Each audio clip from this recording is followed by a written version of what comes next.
ಸುಮಾರು 2,500 ಕೋಟಿಗಿಂತ ಹೆಚ್ಚು ವಹಿವಾಟು ಇರುವಂಥ, ಒಂದು 1,300 ಕೋಟಿಗಿಂತ ಹೆಚ್ಚು ಮಾರ್ಕೆಟ್ ವ್ಯಾಲ್ಯೂ ಇರುವಂಥ ಐ ವ್ಯಾಲ್ಯೂ ಇನ್ಫೋಸಿಸ್ಟಮ್ ಎನ್ನುವಂಥ ಒಂದು ಕಂಪೆನಿಯ ಸ್ಥಾಪಕರು, ಸಹಸ್ಥಾಪಕರು ಮತ್ತು ಡೈರೆಕ್ಟರ್ ಆಗಿರುವಂಥ ಕೃಷ್ಣಯ್ಯ ಶರ್ಮಾ ಅವರಲ್ಲಿ ಅವರ ಉದ್ಯಮದ ಬಗೆಗಿನ ಅನುಭವಗಳನ್ನು ಈಗ ತಿಳ್ಕೊಳ್ಳೋಣ. ಶರ್ಮಾ ಅವರೇ, ನೀವು ಉದ್ಯೋಗ ಬಿಟ್ಟು ಉದ್ಯಮಿಯಾಗಿದ್ದೀರಿ. ಹೌದು. ಆ ಕಾಲಘಟ್ಟದಲ್ಲಿ ನಿಮ್ಮ ಇನಿಷಿಯಲ್ ಪೀರಿಯಡ್ ಕಷ್ಟಗಳಿರ್ತದೆ. ಉದ್ಯಮ ಕಟ್ಟೋದು ಅಂದರೆ ಉದ್ಯೋಗದಲ್ಲಿರುವಂತಹ ಸೇಫ್ಟಿ ಇಲ್ಲ, ಆಮೇಲೆ ರಿಸ್ಕ್ಗಳು. ಈ ಒಂದು ಜರ್ನಿಯ ಅನುಭವಗಳನ್ನು ಹೇಳ್ಕೊಳ್ಳಿ. ಓಕೆ. ಸ್ಥಾಪನೆ ಮಾಡಿದ್ದು 2008ರಲ್ಲಿ. ಅದು ವಿಪ್ರೋದಿಂದ ಕೆಲಸ ಬಿಟ್ಟು ಮತ್ತೆ ವಿಪ್ರೋದಲ್ಲಿ ಇರುವ ಕೆಲವು ಗೆಳೆಯರ ಜೊತೆ ಸ್ಟಾರ್ಟ್ ಮಾಡಿದ್ದು 2008ಅಲ್ಲಿ. ಒಂದು ಅಂತ ಹೇಳಿದರೆ, ನಮ್ಮ ಎಲ್ಲ ಸ್ಥಾಪಕರು, ಒಂದು 3 ಜನ ಸ್ಥಾಪಕರಿದ್ದೇವೆ. ಆಮೇಲೆ ಒಟ್ಟಿಗೆ ಬಂದು ಕೆಲಸ ಮಾಡಿದವರಿದ್ದಾರೆ. ಮೊದಲನೇ ದಿವಸದಿಂದ ಕೆಲಸ ಮಾಡಿದವರು ಬಹಳ ಸಂತೋಷ ಅಂತ ಹೇಳಿದರೆ ಇವತ್ತು ಇದ್ದಾರೆ ನಮ್ಮೊಟ್ಟಿಗೆ. ಸೊ ನಮಗೆ ಯಾರಿಗೂ ಫ್ಯಾಮಿಲಿಯಲ್ಲಿ ಬಿಸ್ನೆಸ್ ಬ್ಯಾಕ್ಗ್ರೌಂಡ್ ಇಲ್ಲ, ಯಾರಿಗೂ ಇಲ್ಲ. ಓಹ್, ಇದು ಆಶ್ಚರ್ಯ. ಹೌದು, ನಮ್ಮಲ್ಲಿ ಯಾರಿಗೂ ಇಲ್ಲ. ಎಲ್ಲರೂ ಕೆಲಸ ಮಾಡಿದವರು. ಮತ್ತೆ ಅಪ್ಪ ಅಮ್ಮ ನೀವು ಹೇಳಿದಾಗೆ ಬ್ಯಾಂಕು ಟೀಚರ್ಸು ಅಥವಾ ಯಾವುದೋ ಸರ್ಕಾರಿ ಉದ್ಯೋಗದಲ್ಲಿ ಇದ್ದವರು. ಹಾಗೆ ಒಂದು ಹೇಳುವುದಾದರೆ ಅಂತ ಹೇಳಿದರೆ, ಒಂದು ಯಾವುದೇ ವ್ಯಾಪಾರ ಅಥವಾ ಉದ್ಯಮದ ಹಿನ್ನೆಲೆ ಇಲ್ಲದೆ, ಉದ್ಯಮದ ಹಿನ್ನೆಲೆ ಇರಲಿಲ್ಲ, ಆಯ್ತಾ. ಆದರೆ ನಾವು ಯಾವ ಕ್ಷೇತ್ರದಲ್ಲಿ ನಾವು ಬಿಸ್ನೆಸ್ ಸ್ಟಾರ್ಟ್ ಮಾಡ್ತಾ ಇದ್ದೇವೆ, ಆ ಕ್ಷೇತ್ರ ಬಹಳ ಪರಿಚಯ ಆಯ್ತಾ ನಮಗೆ. ಅದು ಈಗ ಸಾಮಾನ್ಯ ಜನರಿಗೆ ಅರ್ಥ ಆಗುವಾಗ ನೀವು ಈ ಟೆಕ್ನಾಲಜಿ ಅಂದರೆ ನಿಮ್ಮ ಐ ವ್ಯಾಲ್ಯೂ ಇನ್ಫೋಸಿಸ್ಟಮ್ ಮಾಡ್ತಾ ಇರುವಂಥ ಸರ್ವೀಸಸ್ ಅಥವಾ ಯಾವ ರೀತಿ ಸಾಮಾನ್ಯ ಜನರಿಗೆ ಅರ್ಥ ಆಗುವಾದರೆ ಯಾವ ಥರ ಹೇಳ್ಬೋದು ನೀವು? ಓಕೆ, ಸಾಮಾನ್ಯ ಜನರಿಗೆ ಅರ್ಥ ಆಗೋದಾದರೆ, ನಾವು ನಮ್ಮದು ವ್ಯಾಪಾರ ಕ್ಷೇತ್ರ ಸೈಬರ್ ಸೆಕ್ಯೂರಿಟಿ ಅಂತ ಹೇಳಿದರೆ, ಈಗ ಇದು ಒಂಥರದ ಕಳ್ಳತನವೇ. ಒಂಥರ ಕಳ್ಳತನಕ್ಕೆ ಸುರಕ್ಷತೆ. ಆದ್ರೆ ಕಳ್ಳತನ ಫಿಸಿಕಲ್ ಅಂದ್ರೆ ಮನುಷ್ಯ ಹೋಗಿ ಬೀಗ ಮುರಿದು ಮಾಡುವ ಕೆಲಸ ಅಲ್ಲ.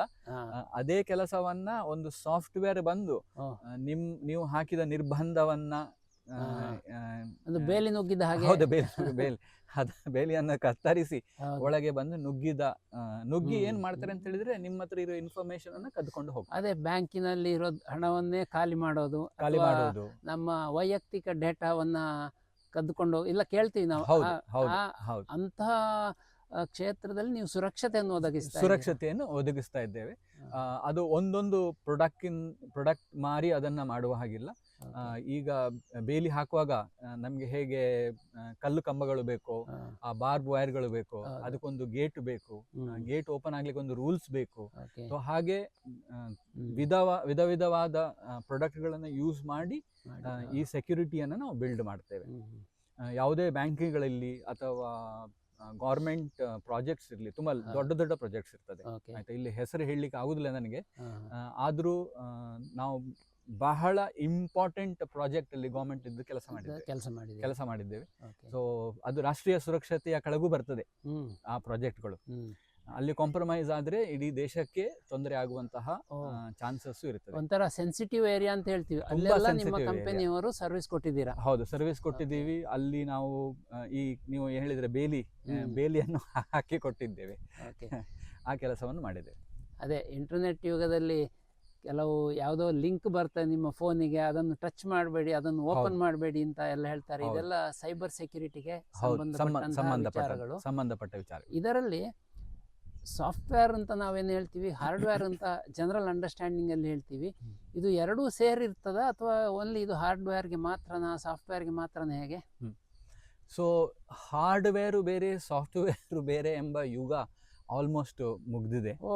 ಓಕೆ, ಸ್ವಲ್ಪ ಇಂಗ್ಲೀಷಲ್ಲಿ ಹೇಳ್ತೇನೆ. No software can run without hardware. ಸರಿ, ಆಯ್ತಾ. ಸೊ ಈಗ ಏನ್ ಮಾಡ್ತಾರೆ ಅಂತ ಹೇಳಿದ್ರೆ, ಮೊದಲು ಹಾರ್ಡ್ವೇರ್ ಅಂತ ಹೇಳಿದ್ರೆ ಒಂದು ಕಂಪ್ಯೂಟರ್ ತಗೊಂಡು ಬಾ, ಸಾಫ್ಟ್ವೇರ್ ಅಂತ ಹೇಳಿದ್ರೆ ಒಂದು ದೊಡ್ಡ ಮೈಕ್ರೋಸಾಫ್ಟ್ ಇಂದ ಆಪಲ್ ಇಂದ ಸಾಫ್ಟ್ವೇರ್ ತಗೊಂಡು ಬಂದು ಇಬ್ಬರನ್ನು ಒಟ್ಟಿಗೆ ಇನ್ಸ್ಟಾಲ್ ಮಾಡಿಬಿಟ್ಟು ಫಂಕ್ಷನ್ ಮಾಡೋದು ಅಂತ. ಆದ್ರೆ ನಮ್ಮ ಕ್ಷೇತ್ರದಲ್ಲಿ ಸೈಬರ್ ಸೆಕ್ಯೂರಿಟಿಯಲ್ಲಿ ಏನ್ ಮಾಡಿದ್ದಾರೆ ಅಂತ ಹೇಳಿದ್ರೆ, ನಾವು ಯಾವ ಹಾರ್ಡ್ವೇರು ಅದರಲ್ಲಿ ಇರುವ ಸಾಫ್ಟ್ವೇರು ಮತ್ತು ಈ ಸೆಕ್ಯೂರಿಟಿ ಸಾಫ್ಟ್ವೇರ್ ಓಕೆ ಆಯಿತಾ, ಇದು ಕಾಂಪ್ರಮೈಸ್ ಆಗಲೇಬಾರ್ದು, ಈ ಕಾಂಬಿನೇಷನ್ ಕಾಂಪ್ರಮೈಸ್ ಆಗಬಾರ್ದು. ಅದಕ್ಕೋಸ್ಕರ ಅವರು ಹಾರ್ಡ್ ಅಂಡ್ OS ಅಂತ ಆಪರೇಟಿಂಗ್ ಸಿಸ್ಟಮನ್ನು ಮಾಡ್ತಾರೆ. ಯಾಕಂತ ಹೇಳಿದರೆ ನಿಮ್ಮ ಫೈರ್ ವಾಲ್ ಅಂತ ತಗೊಳ್ಳಿ. ಫೈರ್ ವಾಲ್ ಅಂತ ಹೇಳಿದರೆ ನಿಮ್ಮ ಒಂದು ಬ್ಯಾಂಕ್ ಉಂಟು, ಅಲ್ಲಿಗೆ ಕನೆಕ್ಷನ್ ಕೊಡಲಿಕ್ಕೆ ನಮ್ಮ ಮೊಬೈಲ್ ಬ್ಯಾಂಕಿಂಗೇ ಆಗಲಿ ಅಥವಾ ಇಂಟರ್ನೆಟ್ ಬ್ಯಾಂಕಿಂಗೇ ಆಗಲಿ, ಇಂಟರ್ನೆಟ್ ಪೈಪ್ ಹೋಗಿ ಆ ನೆಟ್ವರ್ಕಿಗೆ ಆ್ಯಪ್ಗಳ ಮೂಲಕ ಇಂಟರ್ನೆಟ್ ಯಾವುದಕ್ಕೆ ಬ್ಯಾಂಕಿನ ಸಾಫ್ಟ್ವೇರ್ಗೆ ಕನೆಕ್ಟ್ ಆಗ್ತದೆ ಇಂಟರ್ನೆಟ್ ಮೂಲಕ. ಆ ಪೈಪಿನ ಮೂಲಕ ನಾವು ಒಳಗೆ ಹೋಗೋದು. ಆಗ ಒಳಗೆ ಹೋಗುವಾಗ ನಾವು ಅಲ್ಲಿ ಒಂದು ಡಿವೈಸ್ ಅನ್ನು ಇಡ್ತೇವೆ, ಫೈರ್ ವಾಲ್ ಅಂತ ಕರಿತೀವಿ ಅದು. ಆಯ್ತಾ, ಅದೇನು ಚೆಕ್ ಮಾಡ್ತದೆ ಅಂತ ಹೇಳಿದ್ರೆ ಇವನು ಸರಿಯಾದ ಯೂಸರ, ಇದು ಕೃಷ್ಣರಾಜ ಶರ್ಮಾ ರೈಟ್ ಯೂಸರ, ಅವನ ಅಥೆಂಟಿಸಿಟಿ ಕರೆಕ್ಟ್ ಇದೆಯಾ, ಅವನು ಯಾವ ಜಾಗದಲ್ಲಿದ್ದಾನೆ, ಹೇಗೆ ಆಕ್ಸೆಸ್ ಮಾಡ್ತಾ ಇದ್ದಾನೆ, ಯಾವ ಸಾಫ್ಟ್ವೇರ್ಗಳನ್ನು ಅವನಿಗೆ ಆಕ್ಸೆಸ್ ಮಾಡ್ಲಿಕ್ಕೆ ಆಗ್ತದೆ. ನಾನು ಸೇವಿಂಗ್ಸ್ ಬ್ಯಾಂಕ್ ಯೂಸರ್ ಆದ್ರೆ ನನಗೆ ಕರೆಂಟ್ ಅಕೌಂಟಿಗೆ ಹೋಗುವ ಅಥಾರಿಟಿ ಇಲ್ಲ, ಮತ್ತೆ ನನಗೆ ರೈಟ್ಸ್ ಇರುವುದಿಲ್ಲ. ಇದನ್ನೆಲ್ಲ ನೀವು ಸಿಸ್ಟಮ್ ಅಲ್ಲಿ ಸ್ಟೇಜ್ ಬೈ ಸ್ಟೇಜ್ ನಾವು ಅದನ್ನ ಬಿಲ್ಡ್ ಮಾಡಿ ಕೊಡ್ತೇವೆ. ಓಕೆ, ಸೊ ಹಾಗೆ ಅದರಲ್ಲಿ ಹಾರ್ಡ್ವೇರು ಸಾಫ್ಟ್ವೇರ್ ಅಂತ ಇರೋದಿಲ್ಲ. ಇವಾಗ ನಾವು ಕಂಬೈನ್ಡ್ ಪ್ರಾಡಕ್ಟ್ ಬರ್ತದೆ, ಹಾರ್ಡ್ವೇರ್ ಸಾಫ್ಟ್ವೇರ್ ಅದನ್ನ ಹಾರ್ಡನ್ ಮಾಡಿರ್ತಾರೆ, ಅದಕ್ಕೆ ನಾವು ಅಪ್ಲಯನ್ಸ್ ಅಂತ ಕರಿತೀವಿ. ಸರಿ, ಓಕೆ, ಅಪ್ಲಯನ್ಸ್ ಅಂತ ಕರಿತೀವಿ. ಈಗ ನಿಮ್ಮ ಈ ಉದ್ಯಮವನ್ನು ಕಟ್ಟಿದ್ದು ನೀವು ಯಾವುದೇ ಉದ್ಯಮದ ಹಿನ್ನೆಲೆ ಇಲ್ಲದವರು ಅಂತ ಹೇಳಿದಿರಿ. ಹಿಂದೆ ಒಂದ್ಸಾರಿ ನೀವು ಒಂದು ವೆಬಿನಾರ್ನಲ್ಲಿ ಹೇಳಿದಂಥ ಒಂದೆರಡು ವಿಚಾರವನ್ನು ಪ್ರಶ್ನೆ ಇರ್ತದೆ, ಅದನ್ನು ಸ್ವಲ್ಪ ವಿವರವಾಗಿ ನಮ್ಮ ಕರಾಳ ಬಂಧುಗಳಿಗೆ ಗೊತ್ತಾಗಲಿ ಅಂತ. ಆಯಿತು. ಯಾವುದೋ ಒಂದು ಕಾಂಟ್ರಾಕ್ಟ್ ನಿಮಗೆ ಸಿಗಬೇಕಾಗಿತ್ತು, ಒಂದು 3-4 ಕೋಟಿ ಏನೋ ನಿಮಗೆ ಬಂಡವಾಳ ಬೇಕಿತ್ತು. ಬ್ಯಾಂಕಿಂದ ಸಾಲಕ್ಕೆ ಹೋದರೆ ನಿಮ್ಮ ಹೆಂಡತಿಯ ಆಭರಣಗಳನ್ನು ಬಿಟ್ಟು ಮತ್ತೆ ಎಲ್ಲ ಮನೆ ಮಠ ಎಲ್ಲವನ್ನು ಕೂಡ ನಾವು ಬ್ಯಾಂಕಿಗೆ ಸೆಕ್ಯೂರಿಟಿ ಕೊಡಬೇಕಾಯಿತು, ಎಲ್ಲ ಸ್ಥಾಪಕರು ಅಂತ ಹೇಳಿದ್ರು. ಅದ್ರ ಬಗ್ಗೆ ಸ್ವಲ್ಪ ವಿಚಾರ ಹೇಳಿ, ಆ ಕಷ್ಟ ದಿನಗಳು ಹೇಗಿತ್ತು ಅಂತ. ಅಲ್ಲ, ಒಂದೇ ಮಾತಿಂದ ಹೇಳ್ತೇನೆ, ಬಹಳ ಕಷ್ಟಪಟ್ಟಿದ್ದೇವೆ, ಅದರಲ್ಲಿ ಸಂಶಯವೇ ಇಲ್ಲ. ಇನ್ನೊಂದು ವಿಚಾರ ಹೇಳ್ತಾ ಇದ್ದೀರಿ ನೀವು, ಆಫೀಸ್ನಲ್ಲಿ ಕೂತು ರಾತ್ರಿ 2 ಗಂಟೆ 4 ಗಂಟೆವರೆಗೆ ಒಂದೇ ಯೋಚನೆ ಮಾಡಿದ್ದೀವಿ ನಾವು, ನಾಳೆ ಬೆಳಿಗ್ಗೆ ಬಾಗಿಲು ತೆಗಿತೀವೋ ಇಲ್ವೋ ಆಫೀಸ್ ಇದ್ದು ಅಂತ. ಅದ್ರ ಬಗ್ಗೆ ಸ್ವಲ್ಪ ಹೇಳಿ. ಹೌದು, ಬಹಳ ಹಿಂದಿನ ಅನುಭವಗಳು, ಬಟ್ ಆ ಛಾಪು ಇವತ್ತು ಸಹ ನೆನಪಿನಲ್ಲಿದೆ. ಬಿಸ್ನೆಸ್ ಗ್ರೋ ಆಗ್ತಾ ಇತ್ತು, ನಮಗೆ ಆ ಕ್ಷೇತ್ರ ಬಹಳ ಪರಿಚಯ, ಬಹಳ ಪ್ಯಾಷನೇಟ್ ಆ ಕ್ಷೇತ್ರ. ನಮಗೆ ಎಲ್ಲಿ ಏನಾಗ್ತದೆ, ಅದರಲ್ಲಿ ಯಾರು ಇನ್ವಾಲ್ವ್ ಆಗಿರ್ತಾರೆ, ಯಾವ ಕಂಪನಿಗಳ ಮೂಲಕ ನಾವು ಕಾಂಟ್ರಾಕ್ಟ್ಗಳನ್ನು ತಗೊಳ್ಬಹುದು, ಯಾವ ಥರ ಸಂಬಂಧಗಳನ್ನು ಮಾಡ್ಕೊಳ್ಬಹುದು ಅಂತ ನಮಗೆ ಬಹಳ ಕ್ಲಿಯರ್ ಆಗಿ ಗೊತ್ತಿತ್ತು. ನಮ್ಮ ಮಾರ್ಕೆಟಿಂಗ್, ನಮ್ಮ ಪರಿಚಯವೂ ಆಗಿತ್ತು. ಆಯ್ತಾ, ಬಿಸ್ನೆಸ್ ಗ್ರೋ ಆಗ್ತಾ ಇತ್ತು, ಆದರೆ ಅದಕ್ಕೆ ಬಂಡವಾಳ ಹಾಕಬೇಕು. ಈಗ 500 ಕೋಟಿಯಿಂದ 1000 ಕೋಟಿಗೆ ಮೂವ್ ಆಗಬೇಕಾದ್ರೆ ಅದಕ್ಕೆ ಬಂಡವಾಳ ಬೇಕು. ಸೊ ಹಾಗೆ ಒಂದು ಸಿಚುವೇಶನ್ಗೆ ಬರ್ತೀವಿ, ಸ್ಟಾರ್ಟ್ ಮಾಡ್ಲಿಕ್ಕೆ ಸ್ವಲ್ಪ ದುಡ್ಡು ಹಾಕಿದ್ವಿ, ಆಮೇಲೆ ಗ್ರೋ ಆಗ್ತಾ ಬಂತು. ನಮ್ಮ ಪರ್ಸನಲ್ ಬ್ಯಾಕ್ಗ್ರೌಂಡ್ ಹೇಳಿದ್ರೆ ನಮ್ಮ ಹತ್ರ ಯಾವುದೇ ಏನ್ ಹೇಳ್ತೇವೆ ಬಿಸ್ನೆಸ್ ಬ್ಯಾಕ್ಗ್ರೌಂಡ್ ಇಲ್ಲ, ಅಥವಾ ಎಸೆಟ್ಸ್ ಇಲ್ಲ, ದೊಡ್ಡ ವ್ಯಾಲ್ಯೂದ ದೊಡ್ಡ ಇಲ್ಲ, ಸ್ಮಾಲ್ ಸೇವಿಂಗ್ಸ್ ಜಾಬಿನಲ್ಲಿ ಮಾಡಿರೋದು, ಎಲ್ಲರಲ್ಲೂ ಅಷ್ಟೇ ಇದ್ದಿದ್ದು, ಅಷ್ಟೇ ಇರೋದು.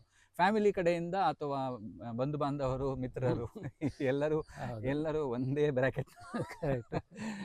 ಬ್ರಾಕೆಟ್ನ ಒಳಗೆ ಇದ್ದವರು. ಮಧ್ಯಮ ವರ್ಗ ಅಂತ, ಸಂಪೂರ್ಣ ಮಧ್ಯಮ ವರ್ಗದ ಬ್ಯಾಕ್ಗ್ರೌಂಡು. ಅದರಲ್ಲೇನು ಹುಚ್ಚುತನ ಮಾಡ್ಕೊಂಡು ಇಷ್ಟು 4-5 ವರ್ಷಗಳನ್ನ ನಡ್ಸ್ಕೊಂಡು ಬಂದಿದ್ವಿ. ಅದು ಒಂದು ರೀತಿ ನೀವು ಹೇಳಿದ್ದು ಹುಚ್ಚುತನ ಅನ್ನೋದು ಎಲ್ಲ ಉದ್ಯಮಿಗಳು ಹೇಳುವಂತ ಮಾತು. ಯಾವುದೋ ಒಂದು ಬಂಡ ಧೈರ್ಯದಿಂದ ಆರಂಭ ಮಾಡಿದ್ದೇವೆ. ಸೊ ನಿಮ್ಮ ಅನುಭವನು ಅದೇ ತರ ಇದೆ? ಅದೇ, ಖಂಡಿತ. ಅಂದ್ರೆ ನಂದು ಪರ್ಸನಲಿ ನಾನು ಹೇಳಿದಾದ್ರೆ ಥಾಟ್ಫುಲಿ ಫಿಯರ್ಲೆಸ್ ಅಂತ. ಓಕೆ, ಅದೊಂದು ಥಾಟ್ಫುಲಿ ಫಿಯರ್ಲೆಸ್ ಬಹಳ ವ್ಯಾಲ್ಯೂಬಲ್ ಒಂದು ವರ್ಡ್ ನೀವು ಹೇಳಿದ್ರಿ. ಯಾವುದೇ ಒಂದು ಉದ್ಯಮ ಕಟ್ಟಬೇಕಾದ್ರೆ ಅಂತಹ ಒಂದು ಮೈಂಡ್ ಸೆಟ್ ಇರಬೇಕಾಗ್ತದೆ ಅಂತ ಹೇಳುವಂತದ್ದು. ಫಿಯರ್ಲೆಸ್ನೆಸ್ ಒಂದು, but being thoughtfully fearless is very different. It's a great combination. It's a great combination. ಇವಾಗ ನಮ್ಮ ಕರಾಳ ವಿಶ್ವ ಇದ್ರ ಬಗ್ಗೆ ಹೇಳಿದ್ರೆ, ಈ ಆ್ಯಪ್ ಎಲ್ಲ ಒಂದು ಮಾಡಿದ್ದೀವಿ, ಸಮುದಾಯವನ್ನ ಒಂದೇ ವೇದಿಕೆ ಮೇಲೆ ತರಬೇಕು. ಊರಿಂದ ಬೇರೆ ಬೇರೆ ಊರುಗಳಿಗೆ ಉದ್ಯೋಗಕ್ಕೆ ಹೋಗಿದ್ದಾರೆ, ಕುಟುಂಬದ ಜೊತೆ ಸಂಬಂಧಗಳು ದೂರ ಆಗ್ತಾ ಇದೆ. ನಮ್ಮ ಹಿನ್ನೆಲೆ ಏನು, ನಮ್ಮ ಏನು ಇದು ಮೈಗ್ರೇಷನ್ ಇರ್ಬೋದು, ದೇವಸ್ಥಾನಗಳಿರ್ಬೋದು, ಊರಿನವರು ಇರ್ಬೋದು, ನಮ್ಮ ಸಂಬಂಧಿಕರು ಎಲ್ಲೆಲ್ಲ ಇದ್ರು ಅವ್ರ ಜೊತೆ ಯಾವಾಗಲೂ ಕನೆಕ್ಟ್ ಆಗ್ಲಿಕ್ಕೆ ಈ ಇಂಟರ್ನೆಟ್ ಮತ್ತೆ ಈ ಸೈಬರ್ ಬಹಳ ಒಂದು ಉತ್ತಮವಾದ ವೇದಿಕೆ. ಈ ಆ್ಯಪನ್ನು ಮಾಡಿದ್ದೇವೆ ನಾವು. ಅದರಲ್ಲಿ ಇವಾಗ ಈ ಸೆಕ್ಯೂರಿಟಿ ಬಗ್ಗೆ ಎಲ್ಲ ಏನು ಚಾಲೆಂಜ್ಗಳು ಬರ್ಬೋದು, ಈ AI ಅಂತ ಈಗ ಹೊಸದಾಗಿ ಹೇಳ್ತಾ ಇದ್ದಾರೆ, ಇದೆಲ್ಲ ಸುರಕ್ಷತೆ ಯಾವ ತರ ಇರ್ತದೆ ಜನರಿಗೆ? ಆ್ಯಪಿನ ಸುರಕ್ಷತೆ ಬಹಳ ನಮ್ಮ ಡೆವಲಪರ್ಸ್ ನೋಡ್ಕೊಂಡಿರ್ತಾರೆ ಅದನ್ನು ಡೆವಲಪ್ ಮಾಡುವಾಗ. ನಾವು ಕೋಡಿಂಗ್ ಬರೆಯುವಾಗದಿಂದ ಅದನ್ನು ಹೋಸ್ಟ್ ಮಾಡೋ ತನಕ ಅಪ್ಲಿಕೇಶನ್ಸ್ ಖಂಡಿತ ಯಾರು ಡೆವಲಪ್ ಮಾಡಿದಾರೋ ಅವರು ಖಂಡಿತ ನೋಡಿರ್ತಾರೆ, ಇಲ್ಲಾಂದ್ರೆ ಅದನ್ನು ಬಿಟ್ಟು ಡೆವಲಪ್ ಮಾಡ್ಲಿಕ್ಕೆ ಆಗುದಿಲ್ಲ. ಅದು ಒಂದು. ಎರಡನೇದು, ನೀವು ಎಲ್ಲಿ ಅದನ್ನು ಹೋಸ್ಟ್ ಮಾಡ್ತೀರಿ, ಅಮೆಝಾನ್ ಅಲ್ಲಿ ಮಾಡಿರ್ಬೋದು ಅಥವಾ ಯಾವುದೇ AWS ಅಲ್ಲಿ ಮಾಡಿರ್ತೀರಾ ಅಥವಾ Azure ಅಲ್ಲಿ ಯಾವುದೋ ಒಂದು ಪ್ಲಾಟ್ಫಾರ್ಮ್ ಅಲ್ಲಿ ಮಾಡ್ತಾರೆ, ಅವರಿಗೆ ನಿಮಗೆ ಬೇಸಿಕ್ ಸೆಕ್ಯೂರಿಟಿ ಅದರಲ್ಲಿ ಅವರು ಕೊಟ್ಟಿರ್ತಾರೆ. ನೀವು ಫೈನಾನ್ಷಿಯಲ್ ಟ್ರಾನ್ಸಾಕ್ಷನ್ ಈ ಪ್ಲಾಟ್ಫಾರ್ಮ್ ಅಲ್ಲಿ ಸ್ಟಾರ್ಟ್ ಮಾಡೋದಾದ್ರೆ ಆಗ ನಿಮಗೆ ನಿಬಂಧನೆಗಳು ಸ್ಟಾರ್ಟ್ ಆಗ್ತದೆ. ಸೊ ಬೇಸಿಕ್ ಲೆವೆಲ್ ನಲ್ಲಿ ಎಲ್ಲಾ ಭದ್ರತೆಗಳು, ಈಗ ನಾನು ಅಶ್ಯೂರೆನ್ಸ್ ಕೊಡ್ತೀನಿ, ನಾನು ಮೊಬೈಲ್ ಆ್ಯಪ್ ಡೆವಲಪ್ಮೆಂಟ್ ಅಲ್ಲಿ ಸೇರಿರೋ ಕಾರಣ ಎಲ್ಲವನ್ನೂ ಮಾಡಿದ್ದಾರೆ ಟೆಕ್ನಿಕ್ ಟ್ಯೂಬ್ಸ್ ಕಂಪನಿ ವತಿಯಿಂದ. ಬಟ್ ಫೈನಾನ್ಷಿಯಲ್ ಟ್ರಾನ್ಸಾಕ್ಷನ್ ಇದ್ರೆ ಇನ್ನು ಅಡಿಷನಲ್ ಬೇಕಾದ್ರೆ ಮಾಡಬೇಕಾದಿತ್ತು. ಖಂಡಿತ ಮಾಡಬೇಕಾಗ್ಬೋದು, ಅದಕ್ಕೆ ಬೇರೆ ಗೈಡ್ಲೈನ್ಸ್ ಇರ್ತದೆ. ಆ ಗೈಡ್ಲೈನ್ಸ್ ಅನ್ನ ನಾವು ಇದರಲ್ಲಿ ಡೆವಲಪ್ ಮಾಡಿ ಅದನ್ನ ನಾವು ಏನು ಅವರ ಪ್ರಕಾರ ಏನು ಗೈಡ್ಲೈನ್ಸ್ ಕೊಡ್ತಾರೋ ಅದನ್ನ ನಾವು ಇಲ್ಲಿ ಇಂಪ್ಲಿಮೆಂಟ್ ಮಾಡಲೇಬೇಕಾಗ್ತದೆ. ಇವಾಗ ಕರಾಡ ಯುವಕರಲ್ಲೇ ಒಂದು ಉದ್ಯಮ ಸ್ಟಾರ್ಟ್ ಮಾಡಬೇಕು ಅಥವಾ ಸ್ವಂತ ವ್ಯಾಪಾರ ಉದ್ಯಮ ಸ್ಟಾರ್ಟ್ ಮಾಡಬೇಕಂದ್ರೆ ಅವರಿಗೆ ಯಾವ ರೀತಿಯ ಅವರು ಮುನ್ನೆಚ್ಚರಿಕೆ ತಗೊಳ್ಬೋದು, ಯಾವ ರೀತಿ ಅವರು ನಡ್ಕೊಳ್ಬೇಕು ಉದ್ಯಮದ ಆರಂಭದ ಅವಧಿಯಲ್ಲಿ, ಇದರ ಬಗ್ಗೆ ಕೆಲವು ವಿಚಾರಗಳನ್ನು ನೋಡೋಣ. ತಂತ್ರಜ್ಞಾನ ಲೋಕದಲ್ಲಿ ಅಂದರೆ ಟೆಕ್ನಾಲಜಿಯಲ್ಲಿ ಇವಾಗ ನಿಮ್ಮ ಅನುಭವದ ಆಧಾರದ ಮೇಲೆ ಹೇಳುವುದಾದರೆ ಒಬ್ಬ ಯಶಸ್ವಿ ಉದ್ಯಮಿ ಇತರರಿಗಿಂತ ಹೇಗೆ ಡಿಫ್ರೆಂಟ್ ಆಗಿರ್ತಾನೆ? ಓಕೆ, ಒಂದು ಥರ ಹೇಳೋದಾದರೆ ನನ್ನ ರೀಸೆಂಟ್ ಸ್ಟಡೀಸ್ ಒಂದು 2-3 ವರ್ಷದಿಂದ ಎಲ್ಲ ಕ್ಷೇತ್ರಗಳು ವ್ಯಾಪಾರಕ್ಕೆ ಈಗ ಮುಕ್ತವಾಗಿದೆ. ಆಯಿತಾ, ಎಲ್ಲದರಲ್ಲೂ ಹೊಸತನ ಬರ್ತಾ ಉಂಟು. ಓಕೆ, ನಿಮ್ಮ ಆಹಾರದ ಉದ್ಯಮವೇ ಆಗಲಿ ಅಥವಾ ಹೆಲ್ತ್ ಕೇರ್ ಹಾಸ್ಪಿಟಲ್ ಆಗಲಿ ಅಥವಾ IT ಕ್ಷೇತ್ರವೇ ಆಗಲಿ ಅಥವಾ ಇಂಜಿನಿಯರಿಂಗ್ ಕ್ಷೇತ್ರವೇ ಆಗಲಿ, ಎಲ್ಲದರಲ್ಲೂ ಹೊಸತನ ಬರ್ತಾ ಉಂಟು. ಅಂದರೆ ಈಗ ಈ ಹೋಮ್ ಪ್ರಾಡಕ್ಟ್ಸ್ ಅಂತ ಮಾಡ್ತಾರೆ ಅಥವಾ ಹೋಟೆಲ್ಸ್, ಯಾವುದಾದ್ರೂ ಯಾವುದೇ ಇರಲಿ, ಯಾವುದೇ ಕ್ಷೇತ್ರ ಇರಲಿ, ಆಯ್ತಾ, ಎಲ್ಲದರಲ್ಲೂ ಒಂದು ಹೊಸತನ ಬರ್ತಾ ಉಂಟು. ನಾನು ನಿಮಗೆ ಸಿಂಪಲ್ ಎಕ್ಸಾಂಪಲ್ಸ್ ಕೊಡ್ತೇನೆ. ಎಲ್ಲರ ಮನೆಯಲ್ಲಿ ಇಡ್ಲಿ ಹಿಟ್ಟು ಮಾಡ್ತಾರೆ, ಆದ್ರೆ ID ಬಹಳ ಸಕ್ಸಸ್ಫುಲ್ ವೆಂಚರ್. ಆಯ್ತಾ, ಅದೊಂದು ಹೊಸ ಕ್ಷೇತ್ರ. ಎಲ್ಲರ ಮನೆಯಲ್ಲಿ ಇಡ್ಲಿ ಹಿಟ್ಟು ಮಾಡ್ತಾರೆ, ಆದ್ರೆ ID ಸಕ್ಸಸ್ಫುಲ್. ಆಯ್ತಾ, ಅದು ಒಂದು. ಎರಡನೇದು, ಪೆಟ್ರೋಲ್ ಬಂಕ್ ಏನಿದೆ, ಹೋಗೋದು ಪೆಟ್ರೋಲ್ ಹಾಕ್ತಾನೆ ಹೋಗೋದು, ಕ್ವಾಲಿಟಿ ಪೆಟ್ರೋಲ್ ಅಷ್ಟೇ. ಆ ಕ್ಷೇತ್ರದಲ್ಲಿ ಈಗ ಪೆಟ್ರೋಲ್ ಡೆಲಿವರಿ ಬಿಸ್ನೆಸ್ ಸ್ಟಾರ್ಟ್ ಮಾಡಿದ್ದಾರೆ. ಆಯ್ತಾ, ಈಗ ಮೊದ್ಲು ಏನ್ ಮಾಡುತ್ತೆ, ನಮ್ಮಲ್ಲಿ ಜನರೇಟರ್ ನಡೀತಾ ಇದೆ, ನಿಮ್ಮ ಮನೆ ಬಾಗಿಲಿಗೆ ಪೆಟ್ರೋಲ್ ಅನ್ನ ತಂದು ಕೊಡುವ ಸೇವೆ. ಆತರ ಅಂದ್ರೆ ಈ ಇಂಟರ್ನೆಟ್ ಈ ಕನೆಕ್ಷನ್ ಇದೆಲ್ಲ ಯೂಸ್ ಮಾಡೋದಲ್ಲದೆ ಟೋಟಲ್ ಉದ್ಯಮದಲ್ಲಿ ಒಂದು ಹೊಸತನವನ್ನು ಹುಡುಕೊಳ್ಳೋದು. ಹೇಗೆ ಹೇಳಿದಿರಾ, ಇಡ್ಲಿ ಮಾಡುವಂತ ಒಂದು ಹಿಟ್ಟಿನ ವಿಚಾರದಿಂದ ID ಕಂಪನಿಯನ್ನು ಕಟ್ಟಿ ಒಂದು ಎಷ್ಟು ದೊಡ್ಡ ಉದ್ಯಮ ಮಾಡಿದ್ದಾರೆ. ಅದೇ ತರ ಏನು ಹೋಮ್ ಪ್ರಾಡಕ್ಟ್ಸ್ ಇದೆ, ಅದು ಕೂಡ ದೊಡ್ಡ ಉದ್ಯಮ ಮಾಡ್ಲಿಕ್ಕೆ ಬೇಕಾದಂತ ಸಾಧ್ಯತೆಗಳಿದೆ. ಖಂಡಿತ ಇದೆ, ಯೋಚನೆ ಮಾಡಬೇಕು. ಪ್ರತಿಯೊಂದರಲ್ಲೂ ಹೊಸ ಯುಗ ಆರಂಭ ಆಗಿದೆ. ಒಂದು ಈ ಹೊಸತನದಲ್ಲಿ ಒಂದು ವಿಷಯ ಹೇಳಲಿಕ್ಕೆ ಇಷ್ಟಪಡ್ತೇನೆ ನಾನು. ನನಗೆ ಬಹಳ ಪ್ಯಾಷನೇಟ್ ವಿಷಯ ಇದು. ನಾವು ಇದನ್ನ ಡಿಫರೆನ್ಶಿಯೇಟರ್ ಅಂತ ಹೇಳ್ತೇವೆ. ಆಯ್ತಾ, ನಾನು ನನ್ನ ಪ್ರಾಡಕ್ಟ್ ಯಾರದೇ ಬೇರೆಯವರ ಪ್ರಾಡಕ್ಟ್ಗಿಂತ ಎಷ್ಟು ಡಿಫರೆಂಟ್ ಆಗಿದೆ, ಅದರಲ್ಲಿ ಏನು ಹೊಸತನ ಬಂದಿದೆ, ಆಯ್ತಾ, ಅದನ್ನ ನಾವು ಹೈಲೈಟ್ ಮಾಡಿಕೊಂಡು ಅದರ ಮೇಲೆ ಕ್ಯಾಪಿಟಲೈಸ್ ಮಾಡಿದ್ರೆ ಯಾವುದೇ ಉದ್ಯಮವನ್ನು ಮಾಡ್ಬೋದು. ಅಂದರೆ ಗ್ರಾಹಕರ ಮನಸ್ಸನ್ನು ಹೇಗೆ ಮುಟ್ಬೋದು, ಗ್ರಾಹಕರಿಗೆ ಹೇಗೆ ಹತ್ತಿರ ಆಗ್ಬೋದು, ಮತ್ತು ನಮ್ಮ ಉದ್ದಿಮೆಯ ವಿಶೇಷತೆಗಳನ್ನು ಗ್ರಾಹಕರಿಗೆ ಮನಸ್ಸು ಮುಟ್ಟುವ ಹಾಗೆ ಒಂದು ಕನ್ವೆ ಮಾಡೋದು ಅಂತ ಹೇಳ್ತೇವೆ, ಒಂದು ಮೆಸೇಜಿಂಗ್ ಅಂತ ಹೇಳ್ತೀವಿ. ಹೌದು, ಈ ಟೆಕ್ನಿಕ್ ಎಲ್ಲ ಬರೇ ನಮ್ದು ಒಳ್ಳೆ ಗುಣಮಟ್ಟದ ವಸ್ತು ಇದೆ ಅಂದ್ರೆ ಸಾಕಾಗೋದಿಲ್ಲ, ಅವ್ರ ಮನಸ್ಸಿಗೆ ಮುಟ್ಟಿಸುವಂತ ಕೆಲಸ ಮಾಡಬೇಕಾಗ್ತದೆ. ಖಂಡಿತ. ನಾವು ಈಗ ಅವೈಲೇಬಲ್ ಇರುವ ಯಾವುದೇ ಇರಲಿ, ಹೋಟೆಲ್ ಇರಲಿ ಅಥವಾ ಯಾವುದೊಂದು ಪ್ರಾಡಕ್ಟ್ ಇರಲಿ, ಐಸ್ ಕ್ರೀಮೇ ಇರಲಿ, ಆ ಐಸ್ ಕ್ರೀಮಿಗಿಂತ ನಾನು ಎಷ್ಟು ಹೊಸತನವನ್ನು ಆ್ಯಡ್ ಮಾಡಿ ಹೊಸ ಪ್ರಾಡಕ್ಟ್ ಅನ್ನು ಬಿಡ್ತಾ ಇದ್ದೀನಿ, ಇದೇ ಇಂಪಾರ್ಟೆಂಟ್.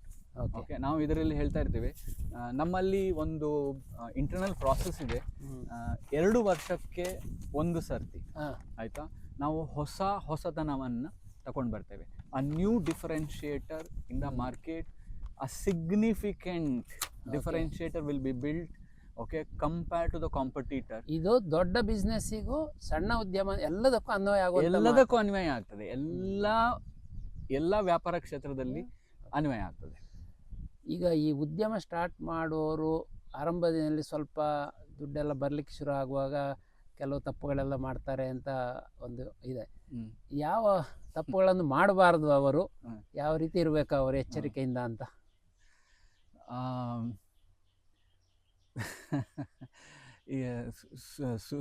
ಶುರುವಿಗೆ ಬರುವ ಲಾಭಾಂಶ ವನ್ನ ನೋಡಿ ಸಂತೋಷ ಪಡಬೇಕೆ ವಿನಃ ಅದನ್ನ ಉಪಯೋಗ ಮಾಡುವ ಮೊದಲು ಆಲೋಚನೆ ಮಾಡೋದು ಒಳ್ಳೆಯದು. ಯಾಕೆಂತ ಹೇಳಿದರೆ ಅದೇ ಹಾಸಿಗೆ ಇದ್ದಷ್ಟೇ ಕಾಲು ಚಾಚು, ಚಾಪೆ ಇದ್ದಷ್ಟೇ ಕಾಲು ಚಾಚು, ಅದನ್ನು ಬಹುಶಃ ಒಂದನೇ ದಿವಸದಿಂದ ಅದನ್ನು ನಾವು ಕಲಿತು ಅದನ್ನು ರೂಢಿಸಿಕೊಂಡ್ರೆ ಬಹುಶಃ, ಯಾಕೆಂದರೆ ನಾಳೆ ಯಾರೋ ಕಾಂಪಿಟೇಟರ್ ಬರ್ತಾರೆ ಅಂತ ಗೊತ್ತಾಗೋದಿಲ್ಲ, ಅಥವಾ ಮುಂದೆ ಟೆಕ್ನಾಲಜಿಗಳು ಹೇಗೆ ಚೇಂಜ್ ಆಗ್ತದೆ ಅಂತ ನಮಗೆ ಗೊತ್ತಾಗೋದಿಲ್ಲ. ವ್ಯಾಪಾರ ಕ್ಷೇತ್ರ ನಾನು ಹೀಗೆ ಹೇಳಿದಾಗ ಹೊಸತನಗಳು ಬರ್ತಾ ಇರ್ತದೆ, ಆಯ್ತಾ, ನಾವು ಹಳೇದ್ರಲ್ಲಿ ಉಳ್ಕೊಂಡಿರ್ತೇವೆ. ನನ್ನ ಅನುಭವದ ನಮ್ಮ ಒಂದು ಮಾತು ಅಂತ ಹೇಳಿದರೆ, ನಾವು ಬಹುಶಃ ನಾವು ಲಿಸ್ಟಿಂಗ್ ಆಗೋ ತನಕ ನಾವು ಇಷ್ಟರವರೆಗೆ ಡಿವಿಡೆಂಟನ್ನು ಯಾರೂ ತಗೊಳ್ಳಿಲ್ಲ. ನಾವು ಪ್ರಾಫಿಟ್ ಅರ್ನ್ ಮಾಡ್ತಾ ಇರ್ತೇವೆ, ಅಲ್ಲಿ ನಾವು ಡಿವಿಡೆಂಟ್ ತಗೊಳ್ಳಿಲ್ಲ ಇಷ್ಟರವರೆಗೆ.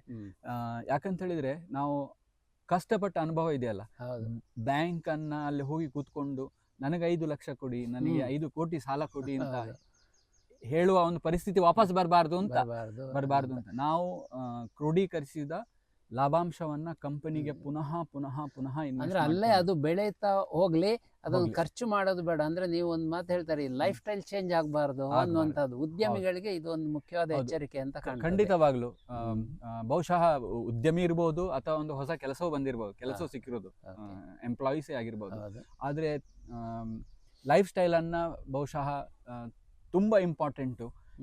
ಅದನ್ನ ಒಂದು ಚೌಕಟ್ಟಿನ ಒಳಗಡೆ ಇಟ್ಕೊಳ್ಳೋದು. ಯಾಕಂತ ಹೇಳಿದ್ರೆ ಆ ಚೌಕಟ್ಟಿಂದ ಹೊರಗೆ ಹೋದ್ರೆ ಅದಕ್ಕೆ ಮಿತಿ ಇಲ್ಲ.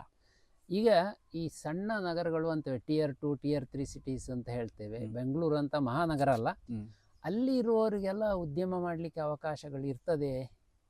ಖಂಡಿತವಾಗ್ಲೂ ಇರ್ತದೆ. ಆ ಇಕೋಸಿಸ್ಟಮ್ ಅಲ್ಲಿ ಅದೇ ಪ್ರಾಕ್ಟೀಸ್ ಅನ್ನ ನಾವು ದೊಡ್ಡ ಉದ್ಯಮಗಳದ್ದೇ ಹೇಗೆ ಮಾಡ್ತೇನೆ ಅದನ್ನೇ ಅದನ್ನ ಸೆಲೆಕ್ಟ್ ಮಾಡಿಕೊಂಡು, ಆ ವ್ಯಾಲ್ಯೂಗಳನ್ನು ಸೆಲೆಕ್ಟ್ ಮಾಡಿಕೊಂಡು ಇಲ್ಲಿ ಶುರು ಮಾಡಲಿಕ್ಕೆ ಖಂಡಿತ ಆಗ್ತದೆ. ಅದು ಬಹುಶಃ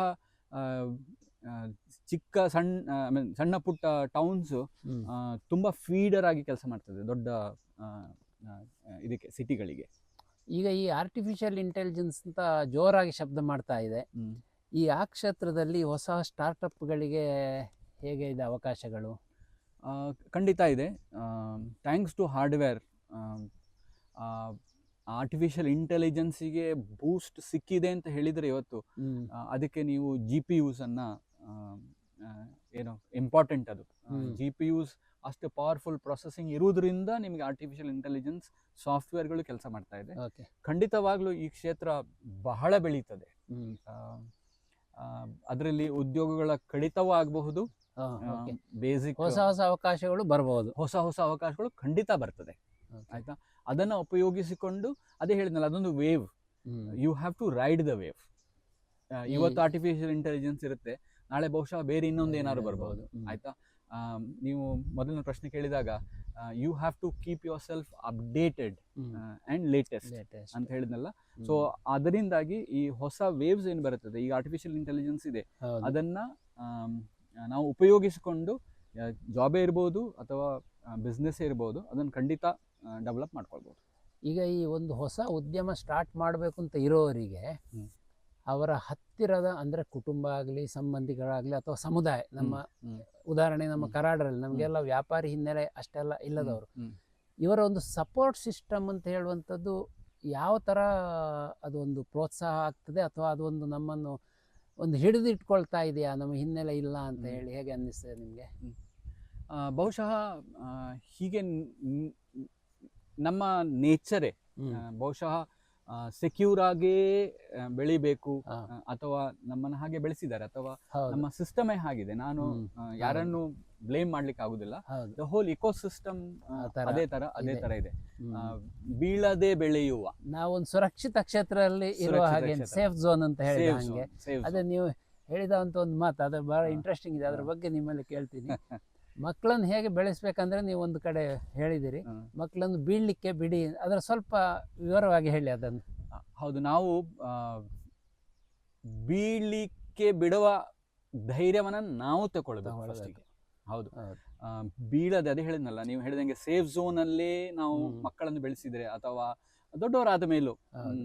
ನಾನೊಂದು ಹೊಸ ಕಂಪನಿ ಜಾಯಿನ್ ಮಾಡ್ತೇನೆ, ಅದು ಫೇಮಸ್ ಇಲ್ಲ, ಹೌದು. ಆ ಕಂಪನಿ ಜಾಯಿನ್ ಮಾಡ್ತೇನೆ ಅಂತ ಹೇಳಿದ್ರೆ ಮನೆಯಲ್ಲಿ ಅಥವಾ ಬಹುಶಃ ಇಕೋಸಿಸ್ಟಮ್ ನೀವು ಹೇಳಿದಾಗೆ ಹೌದು. ನಮ್ಮ ಕಮ್ಯುನಿಟಿ ಇರಲಿ ಅಥವಾ ಫ್ರೆಂಡ್ ಸರ್ಕಲ್ ಇರಲಿ, ಫ್ಯಾಮಿಲಿ ಇರಲಿ, ಫಸ್ಟ್ ಎಲ್ಲರೂ ಅಲರ್ಟ್ ಮಾಡ್ತಾರೆ, ಸ್ವಲ್ಪ ಆಲೋಚನೆ ಮಾಡು, ಹೌದು. ಜಾಗೃತಿ ಆಗಿರ್ಲಿ. ಅಂದ್ರೆ ಅದು ಮಾಡ್ಲೇಬೇಡ ಅನ್ನುವಂತ ಒಂದು ಲೆವೆಲೇ ಬರ್ತಾ ಇರ್ತದೆ, ಟೋನ್ ಆ ತರ ಇರ್ತದೆ. ಹೌದು.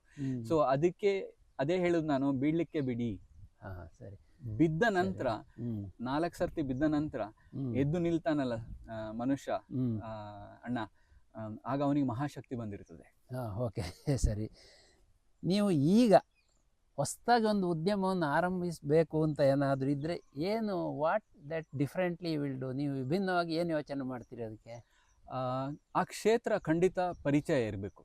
ನಾವು ಯಾವುದೇ ಕ್ಷೇತ್ರಕ್ಕೆ, ಈಗ ನಾನು ನಾಳೆ ಒಂದು ಹೋಟೆಲ್ ಓಪನ್ ಮಾಡ್ತೇನೆ ಅಂತಿದ್ರೆ ನಾನು ಫಸ್ಟಿಗೆ ಆ ಕ್ಷೇತ್ರದ ಬಗ್ಗೆ ಕಂಪ್ಲೀಟ್ ಸ್ಟಡಿ ಮಾಡ್ತೀನಿ. ಯಾವ ಥರ ಆಗ್ತದೆ ಅಲ್ಲಿ, ಸ್ಟೇಕ್ ಹೋಲ್ಡರ್ಸ್ ಅಂತೀವಿ ನಾವು, ಯಾರು ಸಪ್ಲೈಯರ್ಸ್ ಇರ್ತಾರೆ, ಯಾರು ಕಸ್ಟಮರ್ಸ್ ಇರ್ತಾರೆ, ಯಾವ ಥರದ ಇನ್ಫ್ರಾಸ್ಟ್ರಕ್ಚರ್ ಬೇಕಾಗ್ತದೆ, ಯಾವ ಥರದ ಫೈನಾನ್ಷಿಯಲ್ ರಿಸ್ಕ್ ಇರ್ತದೆ ಆ ಕ್ಷೇತ್ರದಲ್ಲಿ ಎಂಬುದನ್ನು ಕಂಪ್ಲೀಟ್ ಅರ್ಥ ಮಾಡಿಕೊಂಡು, ಬಹುಶಃ ಸಿಂಪಲ್ ಆಗಿ ಹೇಳೋದಾದ್ರೆ, ಬಹುಶಃ ನಾನು ಒಂದು 2 ವರ್ಷ ಒಂದು ಹೋಟೆಲ್ ಕೆಲಸ ಮಾಡ್ತೀನಿ. ರೋಲಿಂಗ್ ರೆಸ್ಪಾನ್ಸಿಬಿಲಿಟಿ ಇದ್ರೆ, ಸ್ವಲ್ಪ ದಿವಸ ಕಿಚನ್ ಅಲ್ಲಿ, ಸ್ವಲ್ಪ ದಿವಸ ಸಪ್ಲೈಯರ್ ಆಗಿ, ಸ್ವಲ್ಪ ದಿವಸ ಕ್ಯಾಶಿಯರ್ ಆಗಿ, ಅನುಭವ ತಗೊಂಡ್ಮೇಲೆ ಅದನ್ನು ತಕೊಂಡು, ಆಗ ಈ ಡಿಫರೆನ್ಶಿಯೇಟರ್ ಹೇಳಿದ್ನಲ್ಲ ನಾನು, ನಾವು ಅವರಿಗಿಂತ ಹೇಗೆ ವಿಭಿನ್ನವಾಗಿ ಮಾಡಬಹುದು. ವಿಭಿನ್ನ ಅಂತ ಹೇಳಿದ್ರೆ ಅದು ಉತ್ತಮವೇ, ಉತ್ತಮ. ಹೌದು, ವಿಭಿನ್ನ ಎನ್ನುವುದು ಆಲ್ವೇಸ್ ಉತ್ತಮ, ಆಯ್ತಾ? ಅದನ್ನ ಹೇಗೆ ಮಾಡಬಹುದು ಅಂತ ಅರಿತು ನಾನು ಹೋಟ್ಲ್ ಹಾಕ್ತೇನೆ. ಇವಾಗ ಈ ಐವ್ಯಾಲ್ಯೂ ಇನ್ಫೋಸಿಸ್ಟಮ್ ಅನ್ನುವಂಥದ್ದು ಪಬ್ಲಿಕ್ ಇಶ್ಯೂ ಅಂತ ಮಾಡಿದರೆ, ಅಂದರೆ ಮಾರುಕಟ್ಟೆಯಿಂದ ಬಂಡವಾಳ ತೆಗೆಯೋದು ಅಂತ ಹೇಳಿ, ಆ ಪ್ರೋಸೆಸ್ಸನ್ನು ನೀವು ಯಾವ ರೀತಿ ಪ್ಲ್ಯಾನಿಂಗ್ ಮಾಡಿರಿ? ಎಷ್ಟು ವರ್ಷ ಬೇಕಾಯ್ತು ಅದಕ್ಕೆ? ತುಂಬ ಕಷ್ಟ ಇದೆ ಅದರಲ್ಲಿ. ಸೆಬಿ ರೆಗ್ಯುಲೇಷನ್ಸು, ಕಂಪನೀಸ್ ಆ್ಯಕ್ಟು, ಆಮೇಲೆ ಈ ಫೈನಾನ್ಷಿಯರ್ಸ್ ಯಾರು ಇರ್ತಾರೆ ಅವ್ರನ್ನೆಲ್ಲ ಒಂದು ತೃಪ್ತಿಯ ಹಂತಕ್ಕೆ ತಂದ ಮೇಲೆ ಮಾರ್ಕೆಟಿಗೆ ಹೋಗಬೇಕಾಗ್ತದೆ ಅಂತ. ಅದ್ರ ಬಗ್ಗೆ ಸ್ವಲ್ಪ ವಿವರವಾಗಿ ಹೇಳಿ. ಒಂದು 6.5 ವರ್ಷದ ಮೊದಲು ನಾವು PE ಫಂಡನ್ನು ರೇಸ್ ಮಾಡಿದ್ವಿ, ಒಬ್ಬರು ಪ್ರೈವೇಟ್ ಇಕ್ವಿಟಿಯಿಂದ. ಯಾಕಂತ ಹೇಳಿದ್ರೆ ಇದೇ ಸೇಮ್ ಸ್ಟೋರಿ, ಕಂಪನಿ ಗ್ರೋ ಆಗ್ತಾ ಉಂಟು, ನಮ್ಮ ಹತ್ರ ದುಡ್ಡಿಲ್ಲ, ಹಾಕಿ ಬಂಡವಾಳ ಬೇಕು, ಇನ್ನೂ ಜಾಸ್ತಿ ಬಂಡವಾಳ ಬೇಕು ಎಂಬ ಸಿಚುವೇಶನ್ ಬಂದಿರ್ತದೆ. ಆಗ ಒಂದು ಆಪ್ಷನ್ ಅಂತ ಹೇಳಿದ್ರೆ ನಮ್ಮ ಬ್ಯಾಂಕಿಂದ ಲೋನ್ ರೇಸ್ ಮಾಡ್ತಾ ಇರೋದು, ಅದು ಒಂದು ಆಪ್ಷನ್. ಇನ್ನೊಂದು ಆಪ್ಷನ್ ಅಂತ ಹೇಳಿದ್ರೆ PE ಫಂಡಿಂದ ಫಂಡ್ಸ್ ತಗೊಳ್ಳೋದು, ಪ್ರೈವೇಟ್ ಇಕ್ವಿಟಿಯಿಂದ ಫಂಡ್ಸ್ ತಗೊಳ್ಳೋದು. ಆವಾಗ ನಿಮಗೆ ಶೇರ್ಸ್ ಕೊಡ್ಬೇಕಾಗ್ತದೆ ಅವರಿಗೆ, ಕಂಪನಿದು. ಬ್ಯಾಂಕ್ ಆದ್ರೆ ಬರೀ ಲೋನ್, ಡೆಟ್ ಮಾತ್ರ ರೇಸ್ ಮಾಡ್ತಾ ಹೋಗ್ಬಹುದು. ಅಂದ್ರೆ ಅವರು ನಿಮ್ಮ ಮ್ಯಾನೇಜ್ಮೆಂಟ್ ಅಲ್ಲೂ ಸ್ವಲ್ಪ ಅವರಿಗೆ ಅವಕಾಶ ಇರ್ತದೆ, ಮತ್ತೆ ಅವರಿಂದ ಅಡ್ವೈಸ್ ಬರ್ತದೆ, ಗೈಡ್ಲೈನ್ಸ್ ಬರ್ತದೆ. ಬಹುಶಃ ಅದು ಒಂಥರ ಏನಂತೀರ, ಜಾಯಿಂಟ್ ವೆಂಚರ್ ತರ ಹಾಗೆ. ಸೊ ನಾವು ಇಲ್ಲ, ಬ್ಯಾಂಕಿಂದ ಇಕ್ವಿಟಿ ಇದು ಡೆಟ್ ರೇಸ್ ಮಾಡುವ ಚಾನ್ಸಸ್ ಇತ್ತು, ಆದ್ರೆ compare to PE it is very expensive. ಒಂದು ಎಕ್ಸ್ಪೆನ್ಸಿವ್, ಇನ್ನೊಂದು ನಿಮಗೆ PE ಅವರು ನಿಮ್ಮ ಬಿಸ್ನೆಸ್ಸಿಗೆ ಒಂದು ಸಪೋರ್ಟ್ ಅಂತ ಹೇಳೋ ತರ ಕೂಡ ಮಾಡ್ತಾರೆ. ಅವರಿಂದ ತುಂಬಾ ಹೆಲ್ಪ್ ಆಗ್ತದೆ ನಮಗೆ. ಬಟ್ ಅವ್ರು ಹೇಗೆ ಇವ್ಯಾಲ್ಯೂಯೇಟ್ ನಿಮ್ಮನ್ನು ಮಾಡ್ತಾರೆ? ಸೊ ಅದೇ ಪಬ್ಲಿಕ್ ಇಶ್ಯೂ, ನಿಮ್ಮ ಪ್ರಶ್ನೆಗೆ ಉತ್ತರ ಕೊಡುವಾಗ ಇಲ್ಲಿಂದ ಶುರು ಮಾಡ್ತಾ ಇದ್ದೇನೆ.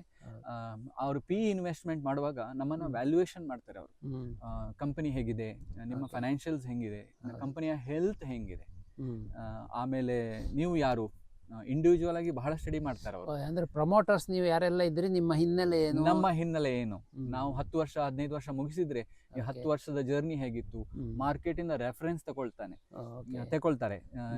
ಇಂತಹ ವ್ಯಕ್ತಿ ಇದ್ದಾರೆ, ಅವರು ಪ್ರಮೋಟರು, ಅವ್ರು ಹೇಗಿದ್ದಾರೆ, ವ್ಯಕ್ತಿತ್ವ ಹೇಗಿದೆ, ನಿಮ್ಮ ಉದ್ದಿಮೆಗೆ ನಿಮ್ಮ ಕಮಿಟ್ಮೆಂಟ್ ಎಷ್ಟಿದೆ ಅನ್ನುವಂಥದ್ದು ಫುಲ್ ಒಂದು ಲಿಟ್ಮಸ್ ಟೆಸ್ಟ್ ಅಂತ ಹೇಳಿ, ಲಿಟ್ಮಸ್ ಟೆಸ್ಟ್ ಅನ್ನ ಖಂಡಿತ ಮಾಡಿ, ಆಮೇಲೆ ವ್ಯಾಲ್ಯೂಯೇಷನ್ ಮಾಡಿ, ನಿನ್ನ ಕಂಪನಿಯನ್ನ ನಾನು ಇಷ್ಟು ವ್ಯಾಲ್ಯೂಯೇಷನ್, ನಿನ್ನ ಇಷ್ಟು ಬೆಲೆಯನ್ನ ಕೊಡಲು ತಯಾರಿದ್ದಾನೆ ಅಂತ ಒಂದು ವ್ಯಾಲ್ಯೂಯೇಷನ್ ಮಾಡ್ತಾರೆ. ಆ ವ್ಯಾಲ್ಯೂಯೇಷನ್ ನ ಮೇಲೆ ನಾವು ಅವರಿಗೆ ಇಷ್ಟು ಶೇರ್ಸ್ ಕೊಡಬೇಕು, ಇಷ್ಟು ದುಡ್ಡು ಅವ್ರು Okay. ಕೊಡ್ತಾರೆ ಅಂತ. ಅಂದರೆ ಈ ಇಲ್ಲಿಂದ ಪಿ ಫಂಡ್ ನೀವು ಅವೈಲ್ ಮಾಡುವಾಗ ನೀವು ಪಬ್ಲಿಕ್ ಇಶ್ಯೂ ಮಾಡಬೇಕು ಅಂತ ಯೋಚನೆ ಮಾಡ್ಕೊಂಡು ಹೋಗ್ತೀರಾ ಅಥವಾ ಇಲ್ಲ ಅದು ಆಮೇಲೆ ಬಂದಂತ ಇಲ್ಲ, ಯೋಚನೆ? ಅದು ಆಮೇಲೆ ಬಂದಂತ ಯೋಚನೆ. ಓಕೆ. ಆಯ್ತಾ, ಫಸ್ಟಿಗೆ ಪಿ ಫಂಡ್ ರೇಸ್ ಮಾಡುವಾಗ ಬಹಳ ರೂಲ್ಸ್ ಅಂಡ್ ರೆಗ್ಯುಲೇಷನ್ ಇರ್ತದೆ ಅವ್ರದ್ದು. ಅವರದ್ದು ಆಲ್ಮೋಸ್ಟ್ ಪಬ್ಲಿಕ್ ಇಶ್ಯೂಗೆ ಇರುವಂತಹ ಒಂದು 80% ಕಂಪ್ಲೈನ್ಸ್ ಅನ್ನ ಪಿ ಫಂಡ್ ರೇಸ್ ಮಾಡುವಾಗಲೇ ನಾವು ಮೀಟ್ ಮಾಡ್ತಾ ಇದ್ದೀವಿ. ಒಂಥರ ಒಂದು ರೀತಿ ಆರಂಭದ ಹೆಜ್ಜೆನೆ ಆರಂಭದ ಹೆಜ್ಜೆ. ಬಹುಶಃ ಆಗ ನಾವು ಯಾವುದೊಂದು ಸ್ಟ್ರಿಕ್ಟ್ನೆಸ್ ಒಳಗಡೆ ತಂದಿರ್ತೇವೆ ಅಥವಾ ಪಾಲಿಸಿ ಪ್ರಾಸೆಸ್ ಅನ್ನು ಅಡಾಪ್ಟ್ ಮಾಡಿರ್ತೇವೆ. ಬಹುಶಃ ಅದು ನಮಗೆ ಬಹಳ ಪಬ್ಲಿಕ್ ಇಶ್ಯೂ ಟೈಮಿಗೆ ಹೆಲ್ಪ್ ಆಯಿತು. ನಾವು ನಮ್ಮ ಬ್ಯಾಂಕರ್ಸ್ ಅನ್ನ ಮೋತಿಲಾಲ್ ಓಸ್ವಾಲ್ ಮತ್ತೆ IIFL ಇಬ್ರು ನಮ್ಮ ಪಬ್ಲಿಕ್ ಇಶ್ಯೂ ಬ್ಯಾಂಕರ್ಸು, ಅವರು ಸೆಲೆಕ್ಟ್ ಮಾಡಿ ಬಹುಶಃ ಒಂದು 3 ದಿವಸ ನಮ್ಮ ಅಕೌಂಟ್ಸ್ ಅನ್ನ ಸ್ಟಡಿ ಮಾಡಿ ಅವ್ರು ಹೇಳಿದ್ರು, sir you are clean, we don't have to look the other side of the compound wall ಅಂತ. ಓಕೆ, ಒಂದು ಧೈರ್ಯ ಬಂದಿತ್ತು ಅವರಿಗೆ. ಹೌದು, ಅವರಿಗೆ ಧೈರ್ಯ ಬಂದಿತ್ತು. ಬಹಳ ಸಂತೋಷ ಆಯ್ತು ನಮ್ಗೆ ಕೇಳಿ ಅದನ್ನ. ಪಿ ಇನ್ವೆಸ್ಟ್ ಆದ್ಮೇಲೆ ಬಹುಶಃ ನಮ್ದು ಆಡಿಟಿಂಗ್ಸ್ ಎಲ್ಲ ಚೇಂಜ್ ಆಯ್ತು. ನೀವು ಲಾಸ್ಟ್ ಟೈಮ್ ನಮ್ಮ ಆಫೀಸಿಗೆ ಬಂದವು ನಾವು ಹೇಳಿದ್ವಿ PwC ಅವರು ಆಡಿಟ್ ಮಾಡ್ತಾ ಇದ್ರು. ಸೊ ಹಾಗೆ ಒಂಥರ ಏನ್ ಹೇಳ್ತೀವ, ಆ ಒಂದು ನೀತಿ ನಿಯಮವನ್ನ ಬಹುಶಃ ಒಂದು 6 ವರ್ಷದ ಮೊದಲೇ ನಾವು ಪಾಲಿಸಿಕೊಂಡು ಬಂದಿದ್ದೇವೆ.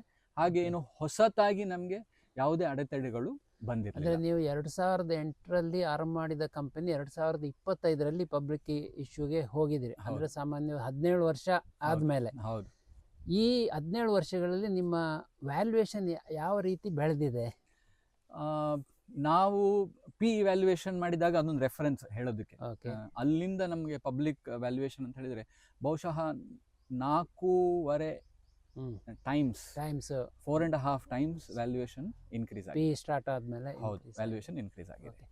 ನಿಮ್ಮ ಕಂಪನಿಯಲ್ಲಿ ಈಗ ಎಂಪ್ಲಾಯೀಸ್ ಅಂತ ಅವರನ್ನು ಸಿಲೆಕ್ಷನ್ ಪ್ರೊಸೀಜರ್ ಹೇಗಿರ್ತದೆ? ನಮ್ಮ ಕರಾಡ ಯುವಕರು ಏನಾದರೂ ಅಪ್ರೋಚ್ ಮಾಡ್ಬೇಕಂದ್ರೆ ಅವ್ರಿಗೆ ಯಾವ ರೀತಿ ಅಪ್ರೋಚ್ ಇರ್ತದೆ? ಓಕೆ, ಒಂದು ನಮ್ಮ ಸೆಕ್ಟರ್ ಅಲ್ಲಿ ಅನುಭವ ಇರಬೇಕು. ಸೈಬರ್ ಸೆಕ್ಯೂರಿಟಿ ಆಗಲಿ ಅಥವಾ ಡೇಟಾ ಸೆಂಟರ್ ಕಡೆ ಆಗಲಿ ಯಾವುದೋ ಒಂದರಲ್ಲಿ ಅನುಭವ ಇರಬೇಕು, ಅದು ಒಂದು. ಎರಡನೇದು ನಾವು ಕ್ಯಾಂಪಸ್ ರಿಕ್ರೂಟ್ಸ್ ಮಾಡ್ತೀವಿ. ಆಯ್ತಾ, ಪ್ರತಿ ವರ್ಷ ಒಂದು 30ರಿಂದ 40 ಮಕ್ಕಳನ್ನ ಕ್ಯಾಂಪಸ್ ಇಂದ ರಿಕ್ರೂಟ್ ಮಾಡ್ಕೊಳ್ತಾರೆ. ಆ ಟೈಮಿಗೆ ವಾಕ್-ಇನ್ ಇಂಟರ್ವ್ಯೂಸ್ ಆಗ್ತದೆ, ಓಪನ್ ಆಗಿರ್ತದೆ. ರೀಸೆಂಟ್ ಆಗಿ 1.5 ಮಂತಲ್ಲಿ ವಾಕ್-ಇನ್ ಇಂಟರ್ವ್ಯೂ ಆಗಿತ್ತು. ಅದು ಮುಚ್ಚುತ್ತದೆ, ಒಂದು ಸ್ವಲ್ಪ ಸಮಯ ಆದ್ಮೇಲೆ ಮುಚ್ಚುತ್ತದೆ. ಅದಕ್ಕೆ ಎಂಟ್ರೆನ್ಸ್ ಎಕ್ಸಾಮ್ ಇದೆ. ನಮ್ಮಲ್ಲಿ iAcademy ಅಂತ ಕರಿತೀವಿ ನಾವು ಅದನ್ನ. ಆಯ್ತಾ, ನಾವು ವಾಕ್-ಇನ್ ಇಂಟರ್ವ್ಯೂಸ್ ಮಾಡಿ ಮಕ್ಕಳನ್ನ ತಕೊಂಡು ಅವರನ್ನ 8 ತಿಂಗಳು ಕ್ಲಾಸ್ ರೂಮಲ್ಲಿ ಹಾಕಿ ಟ್ರೈನಿಂಗ್ ಮಾಡ್ತೇವೆ. ಟ್ರೈನಿಂಗ್ ಮಾಡಿದ ನಂತರ ಅವರನ್ನ ರಿಲೀಸ್ ಮಾಡ್ತಾರೆ.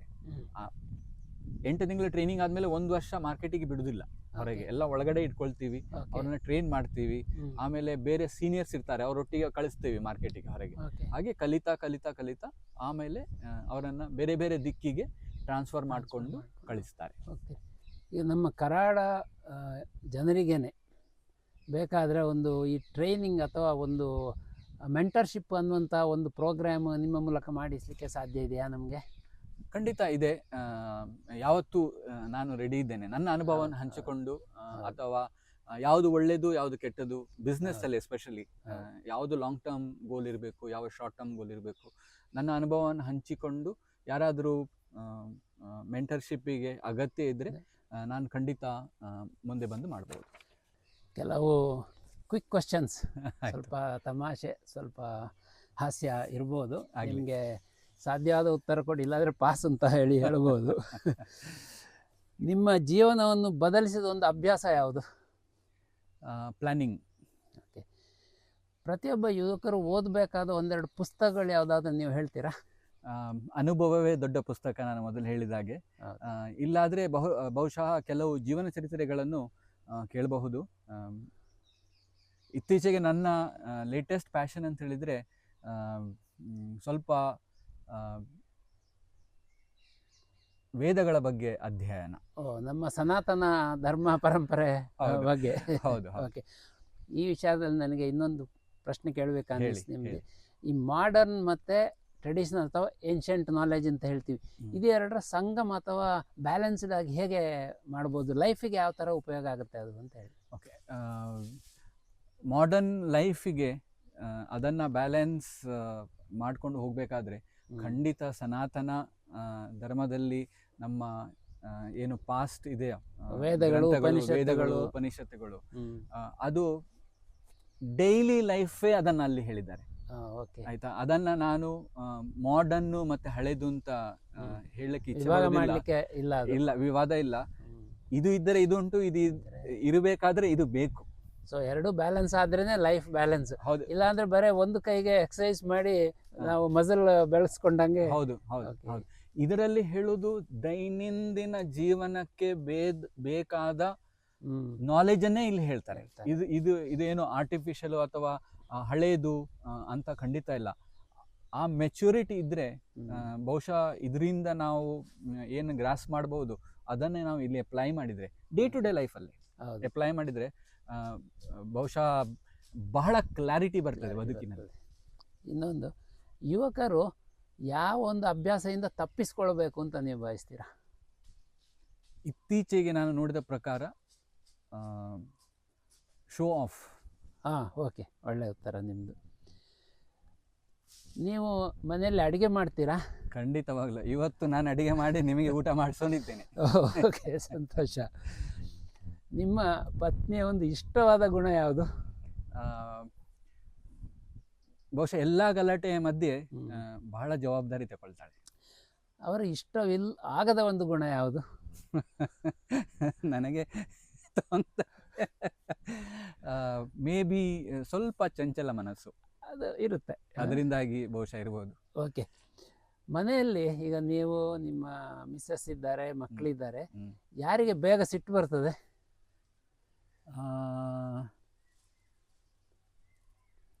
ಬಹುಶಃ ಮನೆಯ ವಿಷಯ ಆದ್ರೆ ಹೆಂಡತಿಗೆ ಬಹಳ ಕೋಪ ಬರ್ತದೆ. ಯಾಕಂತ ಹೇಳಿದ್ರೆ ಅವಳು ಕಷ್ಟಪಟ್ಟ ಸೆಟ್ ಮಾಡಿದಂತಹ ಒಂದು ಇದು, ಅದರಿಂದಾಗಿ ಅವಳಿಗೆ ಫಸ್ಟ್ ಕೋಲ್ ಎಲ್ಲರಿಗೆ ಇಟ್ಕೊಳ್ತಾಳೆ. ಈಗ ಸಂಸಾರ ಅಂದಮೇಲೆ ಸ್ವಲ್ಪ ಮಾತುಕತೆ ಇದೆಲ್ಲ ಇದ್ದೇ ಇರ್ತದೆ. ಆ ಥರ ಒಂದು ಮನೆಯಲ್ಲಿ ಬಿಸಿಯಾದ ವಾತಾವರಣ ಇದ್ರೆ ಅದನ್ನು ತಂಪು ಮಾಡೋ ಮೆಥಡ್ ಅಥವಾ ಒಂದು ಐಸ್ ಬ್ರೇಕರ್ ಅಂತ ಅದು ಯಾರಾಗಿರ್ತಾರೆ, ಹೇಗಿರ್ತಾರೆ? ಬಹುಶಃ ಮಗಳಿರ್ಬೋದೇನು. ಮಗಳು, ಒಳ್ಳೆ ವಿಚಾರ. ನೀವು ಪ್ರವಾಸಗಳಿಗೆಲ್ಲ ಹೋಗಿದ್ದೀರಾ? ಹೌದು, ಇತ್ತೀಚೆಗೆ ನಮ್ಮ ಪ್ರವಾಸ ಸ್ವಲ್ಪ ಜೋರಾಗೇ ಇದೆ. ಓಕೆ. ಬಂಗಿ ಜಂಪ್ ಅಂತ ಮಾಡ್ತಾರೆ, ಅದನ್ನೇನಾದ್ರು ನೀವು ಅಭ್ಯಾಸ ಮಾಡಿದ್ದೀರಾ? ಬಂಗಿ ಜಂಪ್ ಬಹುಶಃ ಬಹಳ ದೂರ, ನನಗೆ ಪರ್ಸನಲಿ ಬಹಳ ದೂರ. ನಾನು ಈ ರೈಡ್ಸ್ ಇದೆಲ್ಲ ಅದರಲ್ಲೂ ಸಹ ಕೂತ್ಕೊಳ್ಳೋದು ಭಯನೇ ನಿಮ್ಗೆ? ಖಂಡಿತವಾಗ್ಲೂ ಭಯ. ಇಷ್ಟೊತ್ತು ನಮ್ಮ ಜೊತೆಗೆ ಕೃಷ್ಣ ಶರ್ಮಾ ಅವರು ಅವರ ಅನುಭವಗಳನ್ನು ಹಂಚಿಕೊಂಡಿದ್ದಾರೆ. ಅವರು ಯಾವತ್ತೂ ಕರಾಡ ಸಮುದಾಯದ ಜೊತೆಗೆ ಗುರುತಿಸಿಕೊಂಡಿರೋರು. ತನು ಮನ ಧನಗಳಿಂದ ಯಾವತ್ತೂ ಪ್ರೋತ್ಸಾಹ ಮಾಡ್ತಾ ಬಂದಿದ್ದಾರೆ. ಸಮಾಜದ ಕಾರ್ಯಕ್ರಮಗಳಲ್ಲಿ ಅವರು ಸಕ್ರಿಯವಾಗಿ ಭಾಗವಹಿಸಿದ್ದಾರೆ. ನಮ್ಮ ಯುವಜನತೆಗೆ ಯಾವುದೇ ರೀತಿ ಮಾರ್ಗದರ್ಶನ ಕೊಡಲಿಕ್ಕೆ, ಉದ್ಯೋಗಕ್ಕೆ ಆಗಲಿ, IT ಕ್ಷೇತ್ರದಲ್ಲಿ ಆಗಲಿ, ಉದ್ಯಮ ಕ್ಷೇತ್ರದಲ್ಲಿ ಆಗಲಿ ಅವರು ಸದಾ ಸಿದ್ಧರಿದ್ದಾರೆ. ಇದೊಂದು ಭಾಳ ಸಂತೋಷದ ವಿಚಾರ. ಅವರು ನಮ್ಮ ಸಮುದಾಯದ ಒಬ್ಬರು ಹೆಮ್ಮೆಯ ಸಾಧಕರು ಮತ್ತು ನಮ್ಮ ಜನಾಂಗಕ್ಕೇ ಒಂದು ಮಾರ್ಗದರ್ಶಿ ಅಂತ ಹೇಳಿದರೆ ಯಾವುದೇ ಹೆಚ್ಚುಗಾರಿಕೆ ಇಲ್ಲ ಅದರಲ್ಲಿ. ನಮ್ಮ ಹೆಮ್ಮೆಯ ಕೃಷ್ಣ ಶರ್ಮಾ ಅವರು ಇಷ್ಟೊತ್ತು ನಮ್ಮ ಜೊತೆ ಮಾತನಾಡಿದ್ದಾರೆ. ಅವರಿಗೆ ನಮ್ಮ ಕರಾಡ ವಿಶ್ವದ ಪರವಾಗಿ, ಕರಾಡ ಸಮುದಾಯದ ಪರವಾಗಿ ಧನ್ಯವಾದಗಳು. ಧನ್ಯವಾದಗಳು ಚಂದ್ರಾಸಣ್ಣ.